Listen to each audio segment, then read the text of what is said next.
नाथसागर धरणाचे सायंकाळचे अपडेट आले आहेत. नाथसागर म्हणजे जायकवाडी धरणाची 80% वाटचाल सुरू झाली आहे. सध्या नाथसागरमध्ये किती क्युसेकनं पाणी येत आहे, तसेच धरणात किती पाणीसाठा जमा झाला आहे, हे ऐकण्याची उत्सुकता सर्वांनाच लागली आहे.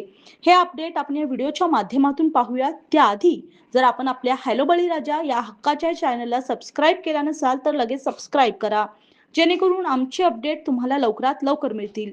आज गुरुवार 30 जुलै 2026 सायंकाळी 6 वाजता आलेल्या अपडेटनुसार नाथसागर धरणाची एकूण पाणी साठवणूक क्षमता 102.72 टीएमसी इतकी आहे.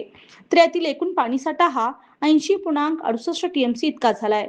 तर यातील उपयुक्त पाणीसाठा हा 54.62 टीएमसी इतका झालाय. सायंकाळी जायकवाडीत येणारी आवक मध्ये मोठी वाढ झाली आहे.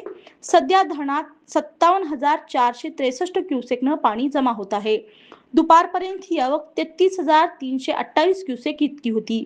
सायंकाळच्या अपडेटनुसार जायकवाडी धरण 71.25% भरले आहे.